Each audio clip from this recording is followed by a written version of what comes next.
Well, welcome everyone. Welcome to the Real Life Podcast, and I am your host Dale Satram, and I am here with my great and amazing co-host Katie Jones. Hello. And we're so glad that you're tuning in today. Today is exciting. Well, they're all exciting, but we have a special guest with us. It's extra exciting. Yep.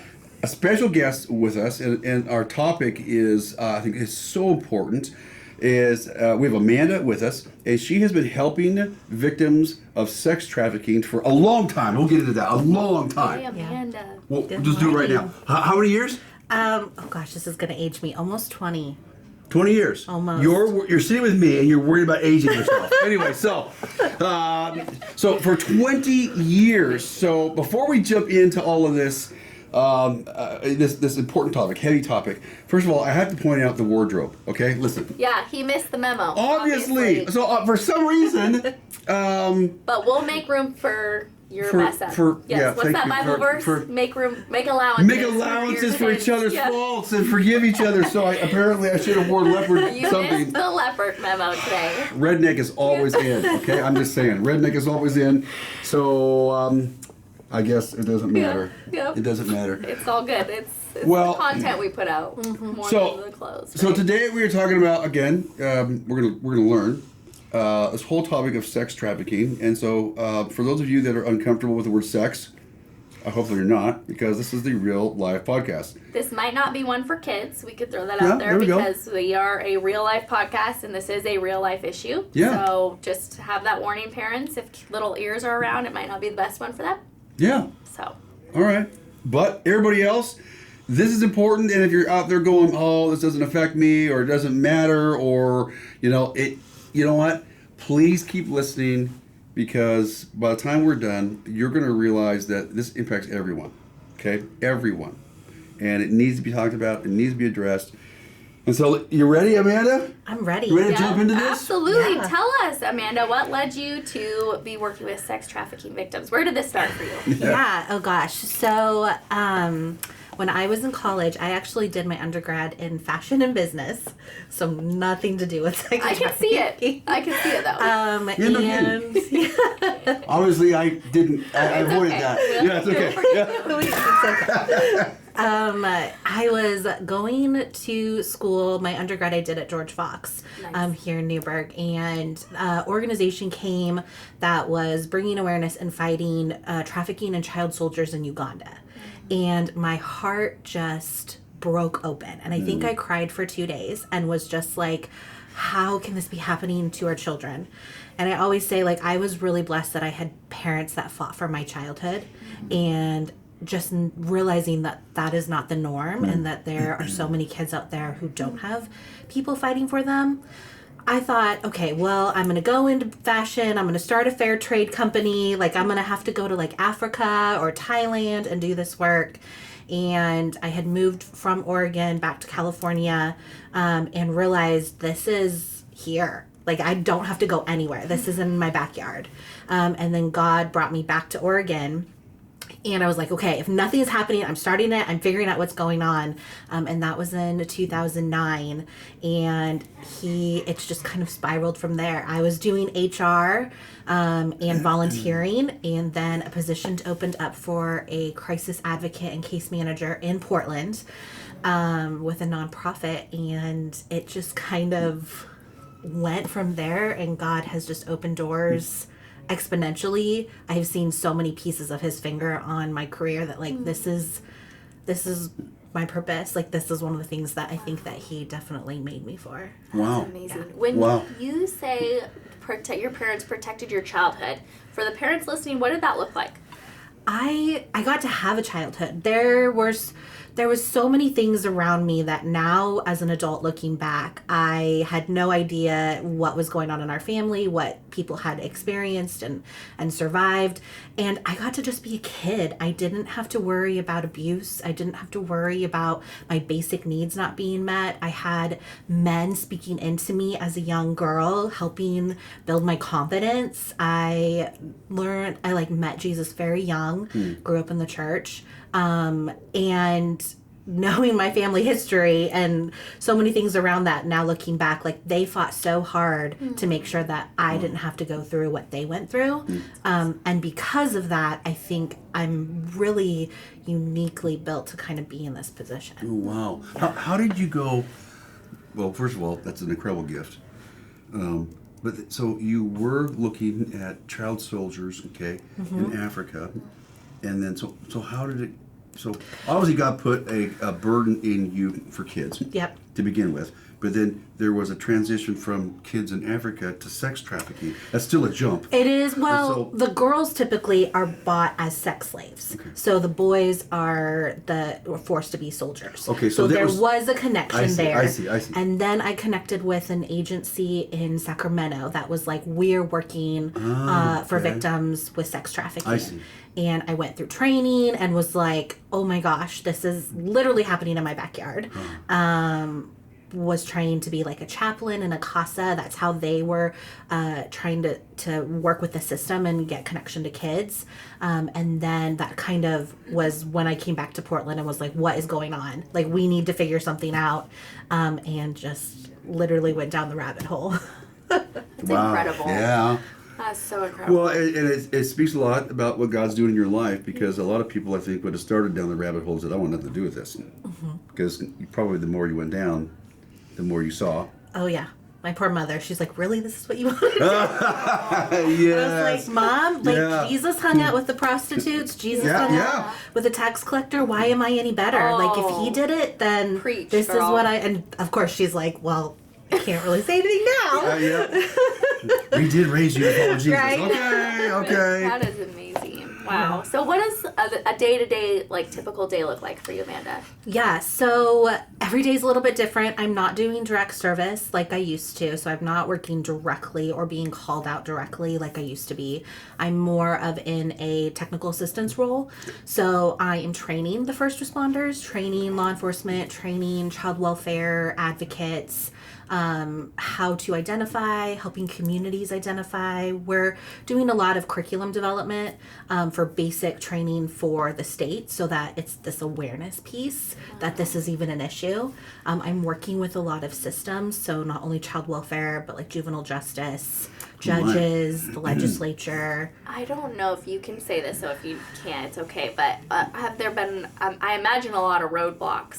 Anything that has surprised you that you can share that was a roadblock?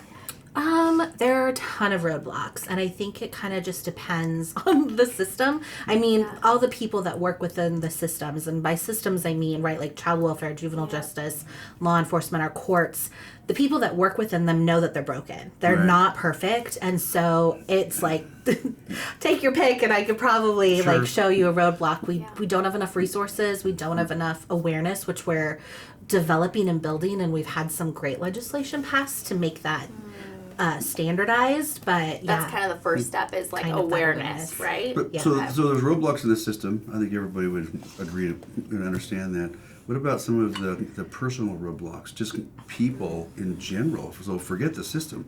Just people that they what keeps people from, I don't know, embracing this as an issue or wanting to make a difference, or because there's personal roadblocks too. What have you ran into? Personally, there's so much spiritual warfare like wrapped around this issue. So personally, being someone of faith and having to navigate that and to stay in this work and be healthy. So I've run into that. I've run into burnout. I've been to burnout and back 2 or 3 times now. That'd be a good book. Maybe you should write a book. From burnout to back. Yeah. I mean, let's talk about it. I'd read it. Yeah. Seriously. And so I think there's that. I think with people, this is a scary topic. It's too big. It's too sad. They don't know how to navigate it, or it's something that happens over there in like that country or that big city. It doesn't happen to my community. It's almost like I want to put my head in the sand and like protect my children, and it would never happen to my children. And hopefully, prayerfully, that is the case, but too often we know that that isn't. I think I speak for a lot of parents when I think this one, it's more than heavy. It's, to me, this is almost one of the worst imaginable evils. Yeah. So it makes sense that we want to live in ignorance bliss, Sure. which is not okay. But as a parent, I'm like, it's the last thing that Right. It is the worst case scenario. Yep. I think we have to, we tend to protect our hearts a lot anyway because, technology allows us to see human suffering 24/7. We watch it play out in real life. So you kind of train yourself not to feel. Yep. And then here we go. Now we're talking about a very emotional, heavy topic. Yep. And you're right. So sometimes it's like, I don't have the emotional bandwidth to even weigh into this. So that's not an excuse, but I think that's just where people go sometimes. Absolutely. And yet compassion is, we're called to be compassionate like the Father's compassionate, like Jesus is compassionate. So I don't know, there's a balance in trying to figure out, boy, how much should I feel about this? For those viewers that you're watching, you're listening to this, and you think that, okay, Pastor Dale, I get it. I'm glad you got Amanda there. I know it's a big deal. I know it's global. I know it's national. But hey, we live in Malala. Or live in Oregon. Okay, so maybe Portland and Salem, they're the big cities. They got those issues.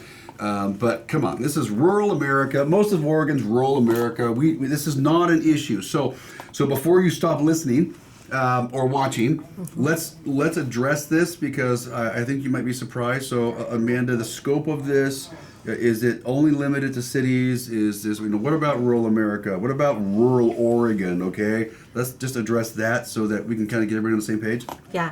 So this is the fastest growing criminal enterprise in the world. Before the pandemic, the research showed that it has surpassed the gun trade and was projected to surpass the drug trade. It hasn't, last I checked, and I don't even know if they've ran those numbers yet, but it's sitting at 1 or 2. Fastest growing Yeah. criminal enterprise in the world. In the world. So there's so much money to be made. So much money to be made. We're taking advantage of children. Yes. And I'm sorry, this might be harsh, but if you are someone that's thinking we're in rural, I feel like that should never be a reason to not care about children being hurt. Right. Ever. We're all commanded to take care of children. True, but it's out of sight, out of mind. It's a big city problem. It's not a Malala problem or a rural problem or a. All right, you're being nicer no, to. I am being nice. I don't want people to stop listening. So They're like, all right, Keith. Yeah. No, it's. I think it is. It's just. It is an out of sight, out of mind. There's more. You hear about it more today than I've ever heard. It is in the media more.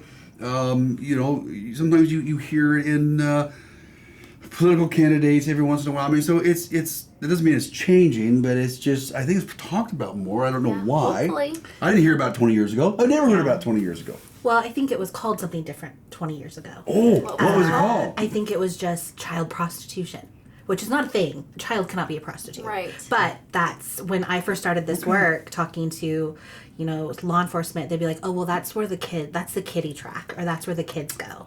So I think that it has been around since the beginning of time. Yes. We just did not call it what it was.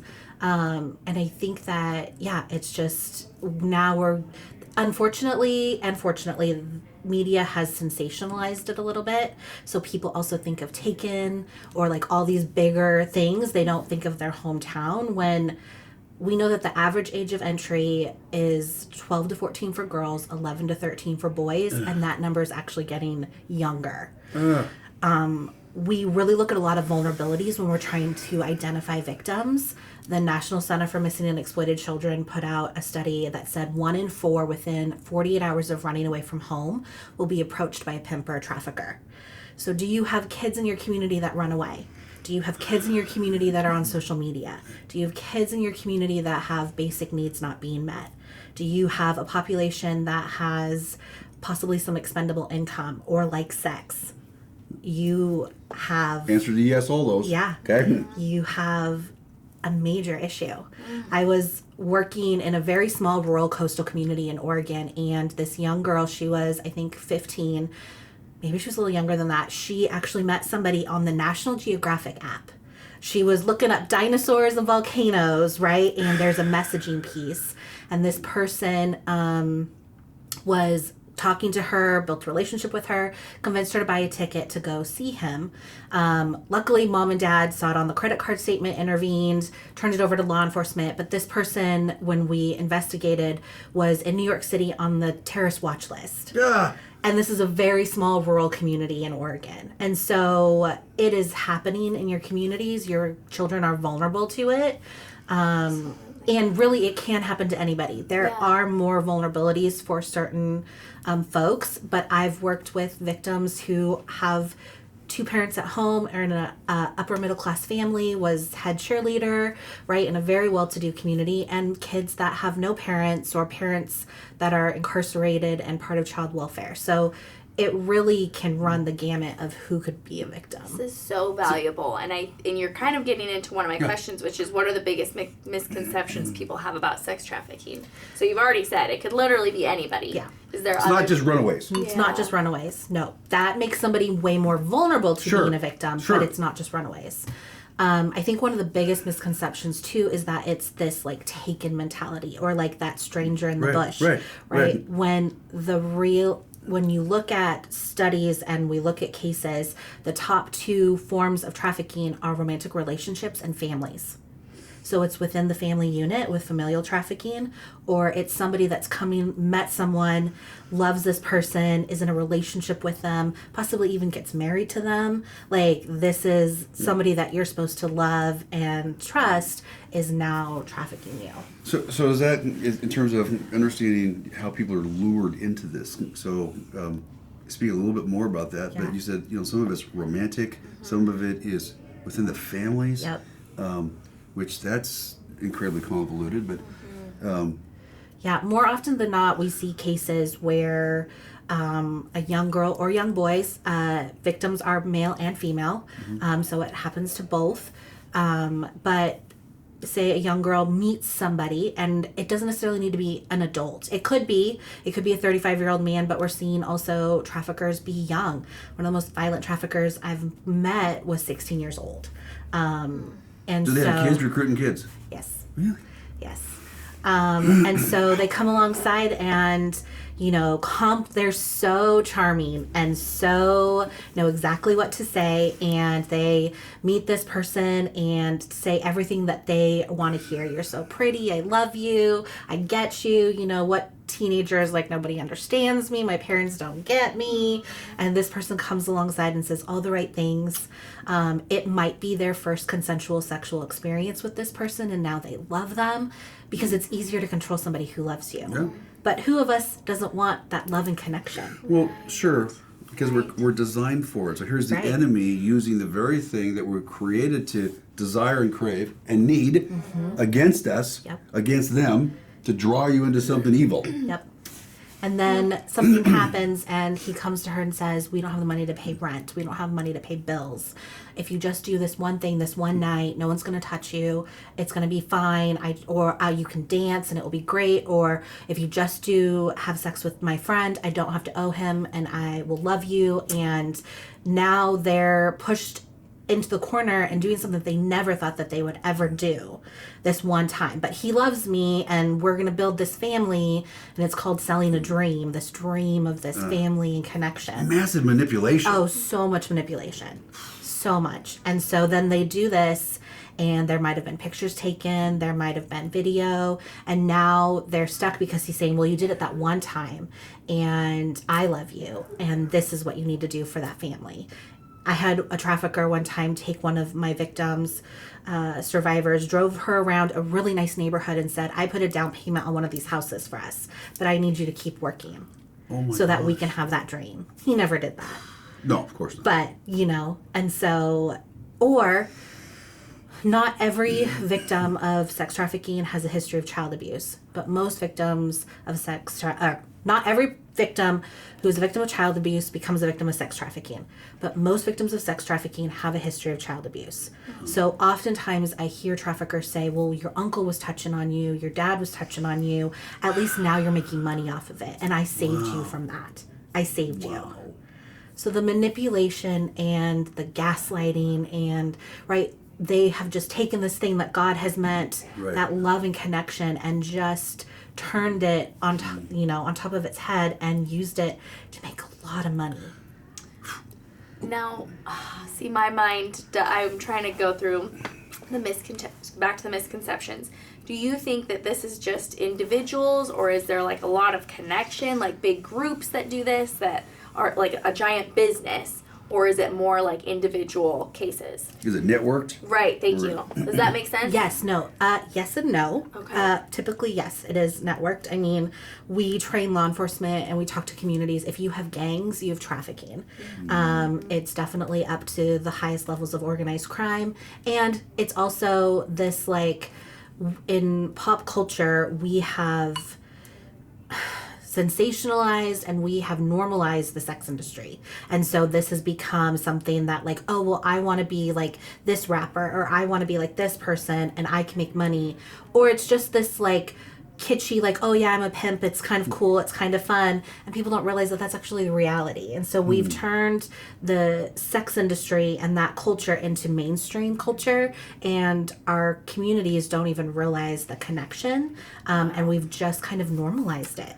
That was, you literally just started bringing up something I was going to ask about. Like, how is the porn industry and this, how do you think it's correlated? Oh, you cannot have sex trafficking without the porn industry, without the sex industry. So for the person listening that's like, oh, it's just porn, I'm just watching, like, what would you say? Like, why is porn such a big deal to this specific issue? Right. Well, one, there's no age verification. So if somebody is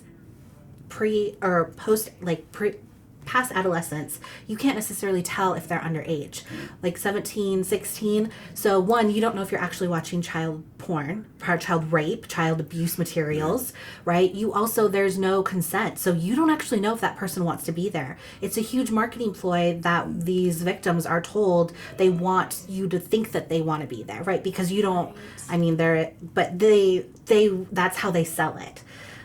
We know, because I used to teach at a couple communities have what they call a John School. It's a buyer accountability program.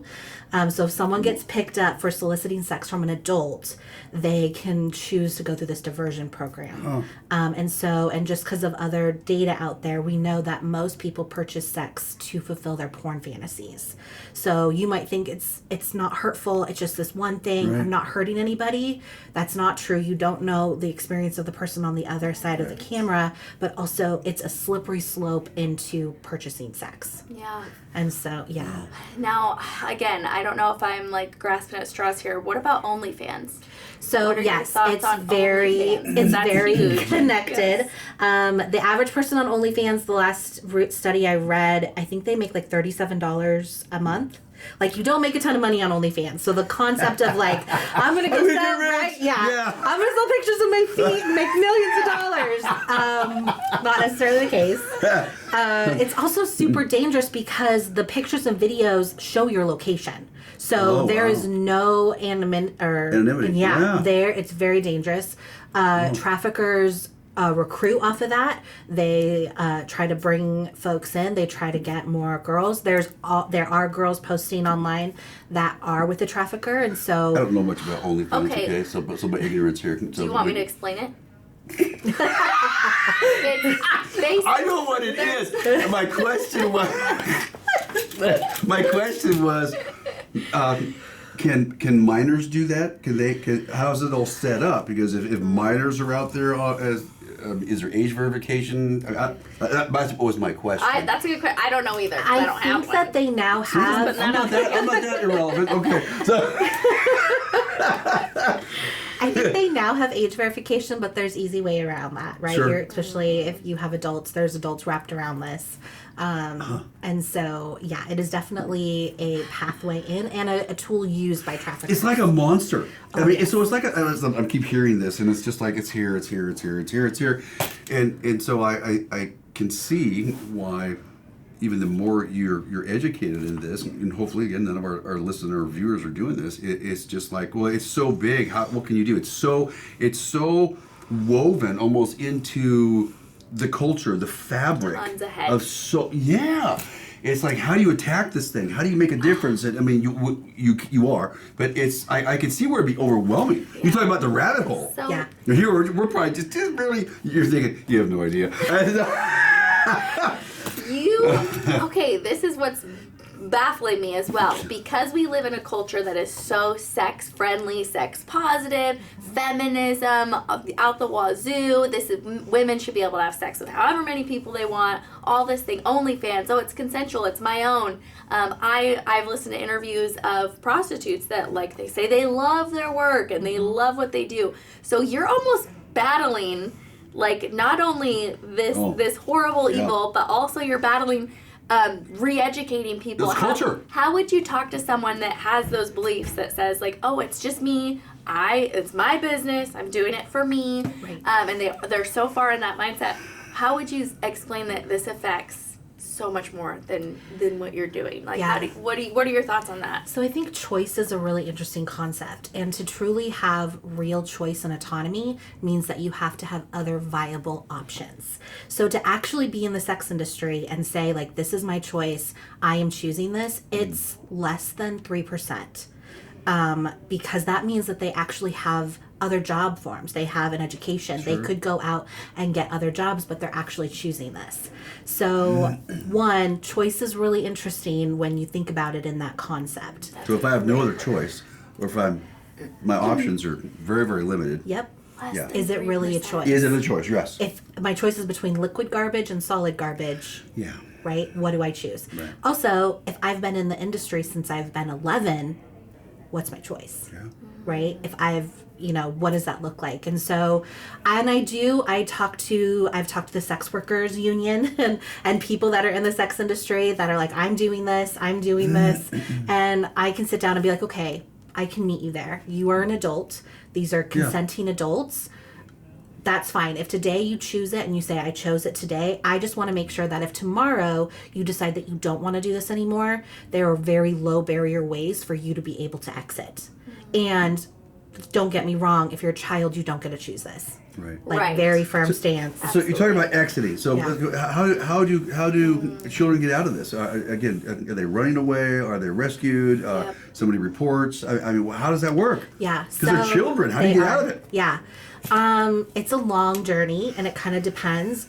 We work with law enforcement, child welfare, and juvenile justice now, and they are all screening finally. And we will actually have numbers of how many kids within those systems by the end of this year, which is so exciting.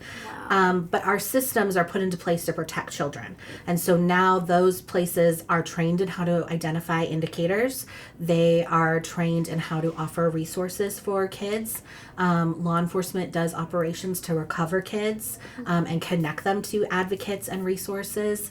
But that's just the beginning. Like, that, just because you recover or identify, it's not like, check a box, we're good. Right? There's so many things and resources that need to happen and come in to that. It takes years to get out and to recover, and it might be the first time that they're in a contact with a safe adult, and it's building that relationship. And I've worked with hundreds of victims that were still being trafficked while I was working with them, even while they were a minor. And so it's harm reduction, it's having somebody in your life that you can reach out to. It's because even if you lock them up, which I don't recommend, they're gonna escape, right? We need to give them training and skills and resources to build their confidence and their autonomy. Well, they're traumatized. They're so They have to. They got to recover from trauma. Yeah. And that's years in the making. And so yeah. they're children. And so then you look at, without recovering from that trauma, what kind of a, I hate to use the word normal, but a normal life. How do you have normal relationships? How do you have healthy relationships? How do you have healthy perspective of men, women? I mean, it just distorts everything. Absolutely. It's a long journey. And it's something, even talking to survivors who've been out of the industry or out of their victimization for years, those messages still run through their head.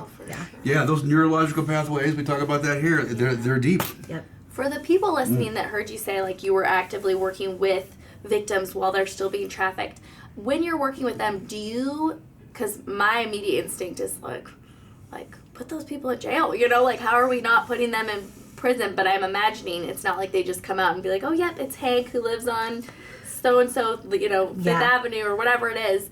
So knowing, so there's just a lot we don't have in place to get these people, or what does it look like?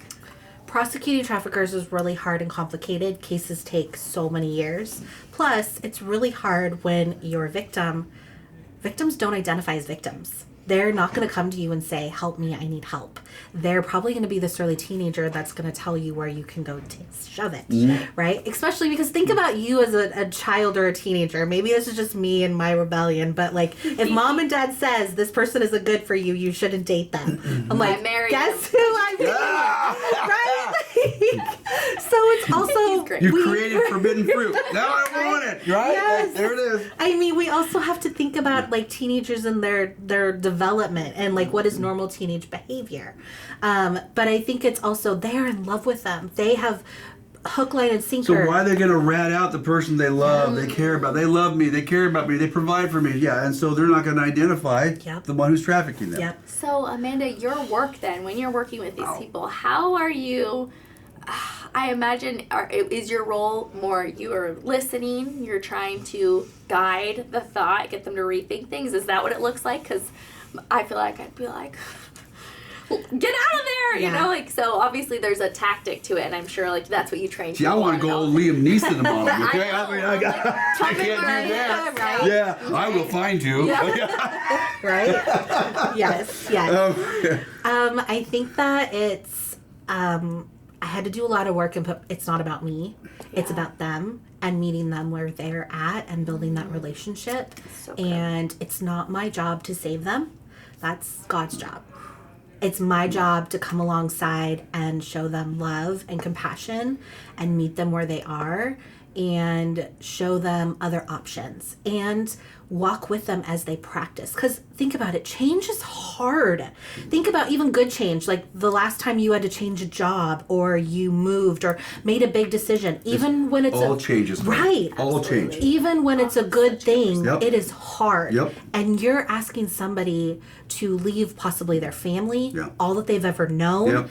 And sometimes the devil you know versus the devil you don't is just safer. And so you're asking them to be so brave. And so it's really honestly coming alongside them and building that relationship and helping them find their identity.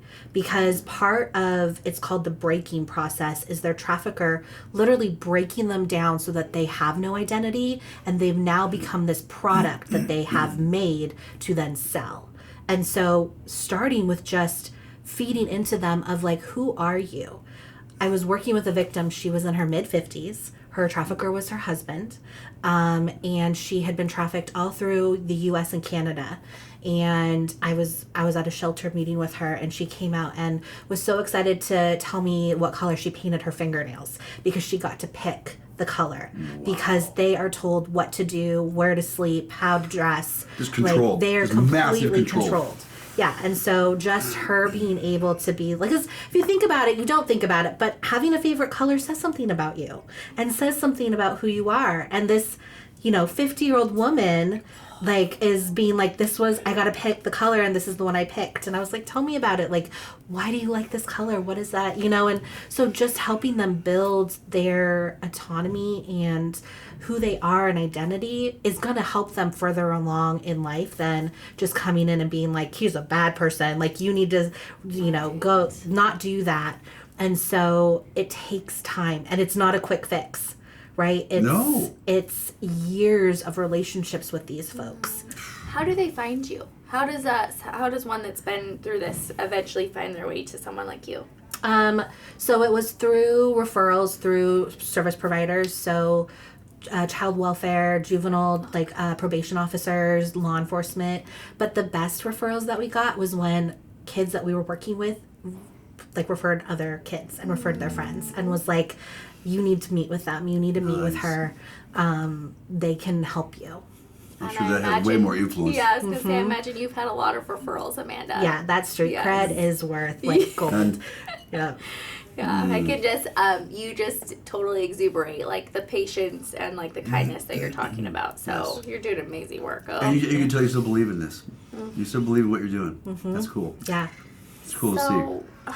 Man, Well, I we know. have so many questions. I know we're I like, know. but I do want to ask, what role does faith play in the healing process for victims? Because it's not like a Christian organization that you work for. Nope. So how do you balance this faith, but also like you're not trying to push stuff on people? How does it look like for you and for victims? Yeah, there are some faith-based organizations out there, and there's amazing survivor leaders who have stepped out and are Christians and found Jesus. And so it can play a huge role.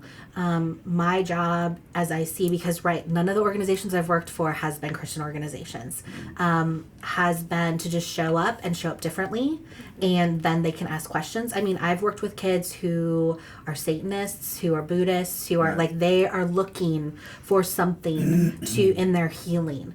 And so being able to sit with them and be like, let's have a conversation, and we'll give you all this information here, we'll give you all this information here, but we're also going to give you all this information here, right? And so being able to, one, build a relationship and to kind of touch on that, and then give them resources if they're like, yeah, I do want to go to church. And so I would advocate for kids that is a place where some of them really wanted that community. They would go to church, they would go to youth group, and even when they were in foster homes, that was a piece that they desperately wanted. And so I think that there's a huge piece of healing that comes with that.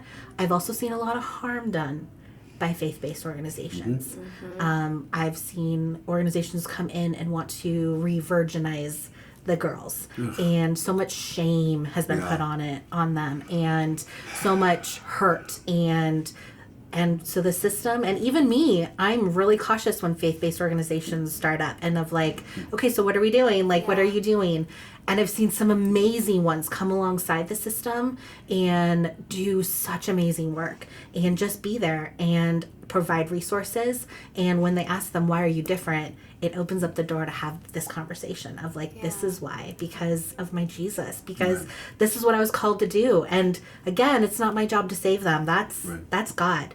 I can pray for them. I can love them. I can come alongside them and support them and show them a different way than what they've experienced their entire life. So you're kind of answering this question already, because I was going to ask you, how does your faith keep you healthy? Because I'm sitting here listening to this and what you do, and you already talked about burnout, and because these are tough issues, and it would be easy to embrace in some ways embrace emotionally their trauma. You're wearing their emotions, and it's so how has your faith helped you in some ways appropriately compartmentalizing some of this stuff? Yeah, my faith is everything, and I honestly could not do this work without my faith. And I've seen God work in my career and has made it very clear that this is exactly where I'm supposed to be. Sure.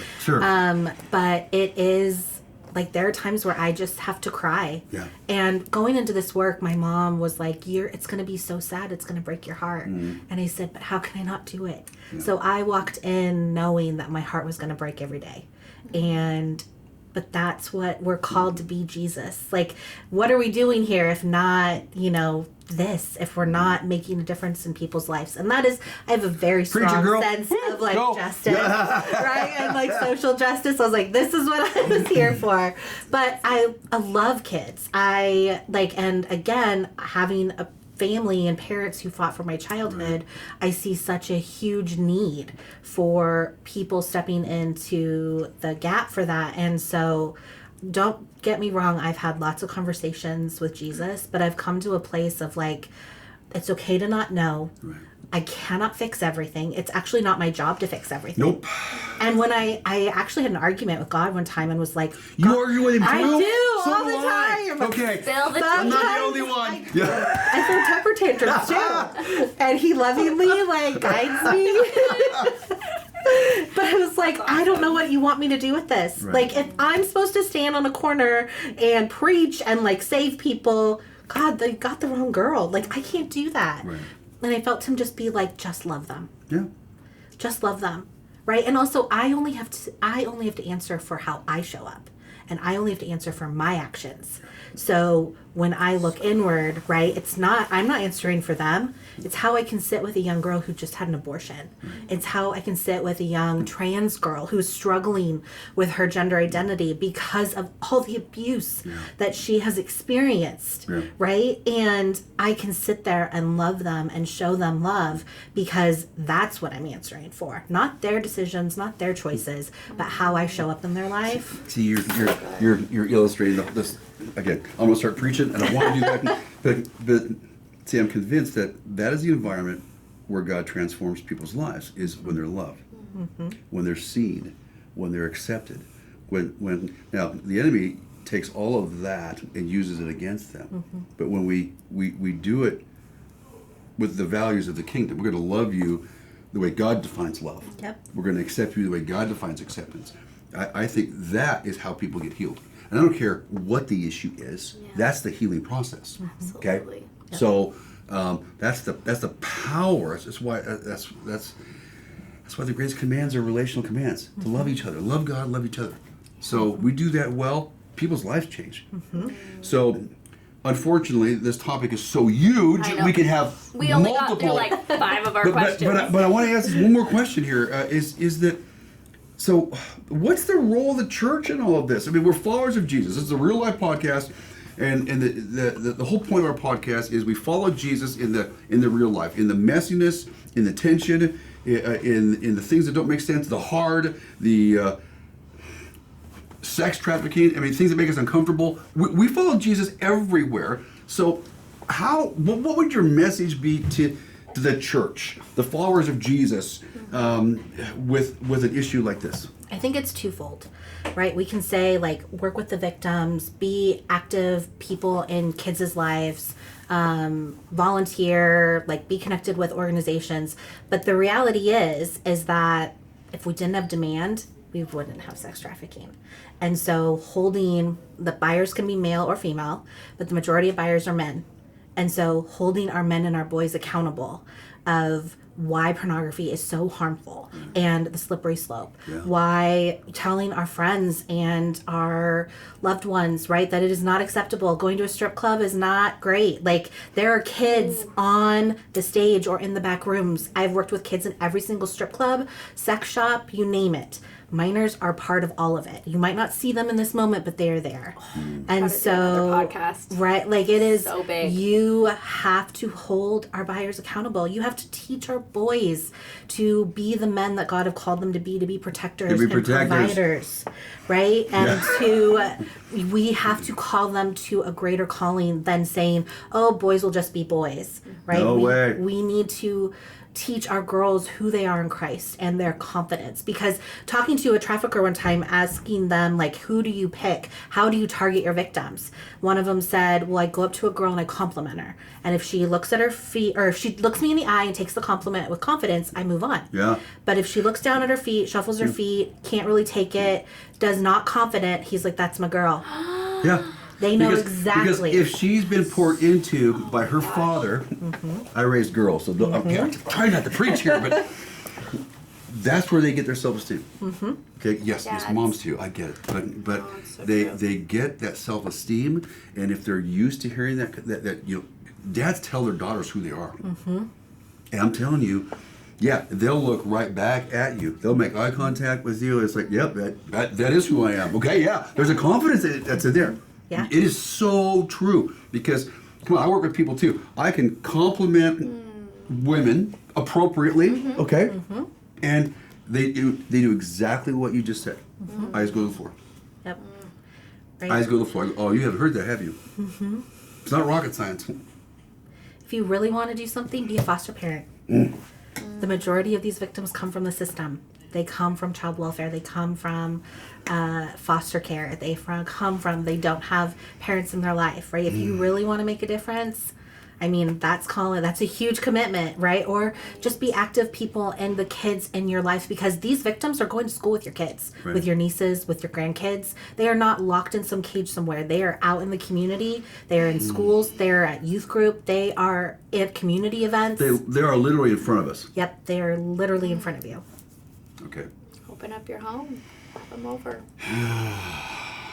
Wow. So much good stuff to think about. I'm like, I know. I wish we had another hour. Well, we might have We have to bring you back. We're gonna Amanda. bring it back. We're gonna have to have a part 2 or something. Okay. I mean, yeah, we're running out of time here, but is there anything else that you want to make sure that our Final listeners comment? know before we close out? I mean, We got through so much good stuff. so much good stuff. And I think that the last thing, right, is if we had men that stood in the gap and we taught our young boys how to be men, if we don't have a demand, we wouldn't need a supply. There you go. When you break it down, it's economics 101. And we have some good organizations of men that are standing in the gap and are holding other men accountable. But as a woman, it's not going to land as strongly as me holding men accountable as other men holding men accountable. So good. I got goosebumps. All right, guys. Yep. That was a good We'll one. revisit that topic. Yeah, we're Okay? for sure. All right. We're gonna have to have Amanda back. Thank you so Amanda, much, Amanda, thank you. taking Thank time out of your you. busy, Yes. crazy schedule to come and just educate us. It's been such a treat to have you. This is a heavy topic, but And thank you for what you have done for a long time. Okay, Yeah. listen, staying in the game for a long time, no matter what it is difficult. And you have been in a very difficult one for a very long time. And again, I have the utmost respect for you for what you do and what God's called you into. And it's obvious that God has put this calling on your life. So, anyway, thank you. Thank you.